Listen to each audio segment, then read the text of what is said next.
নদীটার নাম শুকনা, কিন্তু তার অতল জলরাশির খ্যাতি ছিল গা ছমছমে। বিশেষ করে পূর্ণিমা বা অমাবস্যার রাতে মাঝ নদীতে কোনো মাঝি সাহস করে না বৈঠা ফেলতে। লোককথা ওই সময় নদীর গভীরে জল প্যাঁচা জেগে ওঠে। সে ডাকে, হাসে, কাঁদে, আর তার ডাক শুনলে মানুষের হুঁশ থাকে না। গণেশ মাঝিও জানত সেসব কথা, কিন্তু সেদিন রাতে তারার মুখে সে কুসংস্কারকে পাত্তা দেয়নি। অমাবস্যার নিকষ কালো রাত, চারদিকে কোনো জনপ্রাণী নেই। তার নৌকায় দুটো ভারী বস্তা ছিল, ওপারে পৌঁছে দিলেই মোটা বকশিস। লোভ সামলাতে পারল না গণেশ। দূর ছাই, ওসব বুড়োদের আজগুবি গল্প।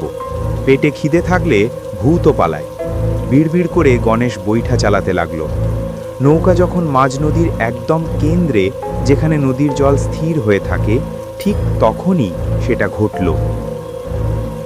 প্রথমে একটি মিষ্টি অদ্ভুত সুর ভেসে এলো, যেন বাঁশি বাজছে জলের নিচে। গণেশ থমকে গেল। সে জীবনে কত সুর শুনেছে, কিন্তু এমন শীতল মোহাচ্ছন্ন সুর কখনো শোনেনি। সুরটা তার ক্লান্ত শরীরটাকে যেন টেনে নিয়ে যাচ্ছিল কোনো এক ঘুমের দেশে। সে ভাবল, এ নিশ্চয়ই কোনো দূরের গ্রাম থেকে আসছে।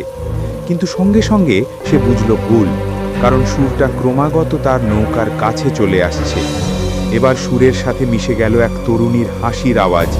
হাসিটা এত মধুর, এত নরম, যে গণেশের শিরায় শিরায় এক হিমশীতল স্রোত বইয়ে দিল। গণেশ, এদিকে এসো।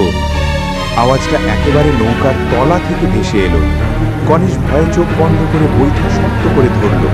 সে জানে এই ডাক শুনলে পিছনে ফেরা বারণ, কিন্তু তার মন মানছিল না। সেই হাসি, সেই সুর যেন তার বহুদিনের হারানো প্রিয়জনের আহ্বান। সাহস করে সে পিছনে তাকালো। ঘন অন্ধকারের মধ্যে সে স্পষ্ট দেখল না, শুধু জলের উপর কিছু একটা নড়ছে। হঠাৎ জল ভেঙে বেরিয়ে এলো একজোড়া সাদা সরু হাত। হাত দুটো কোনো মানুষের নয়, একদম কঙ্কালের মতো লম্বা আর ছিপছিপে। হাত দুটো নৌকার কিনারা ধরেছিল, আর তাদের নখগুলো ছিল বরফের মতো ধারালো। গণেশ ভয়ে চিৎকার করতে পারল না। তার গলা দিয়ে শুধু একটা গোঙানের শব্দ বের হলো। জল প্যাঁচা এবার কথা বলল। তার কণ্ঠস্বর যেন একই সাথে শত শত ডুবে যাওয়া মানুষের আর্তনাদ আর এক যুবতীর মিষ্টি হাসি মিশে তৈরি। তোমার বকশিস আমার কাছে আছে, একবার শুধু তাকাও। গণেশের চোখ তার দিকে যাচ্ছিল, কিন্তু শেষ মুহূর্তে দিদার দেওয়া পুরনো মাদুলিটার কথা মনে পড়ল। গণেশ দ্রুত মাদুলিটা হাতে চেপে ধরে প্রাণপণে বৈঠা মারতে শুরু করল। সে জানে সেদিকে তাকালেই সব শেষ। তখন জল প্যাঁচা ভয়ানক ক্ষেপে উঠল। জলের তলা থেকে হাজার হাজার ফেনা উঠে এলো।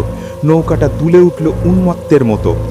এক ঝলকে গণেশ দেখল জলে ভাসছে অসংখ্য চোখ। সবগুলি চোখ তাকিয়ে আছে তার দিকে।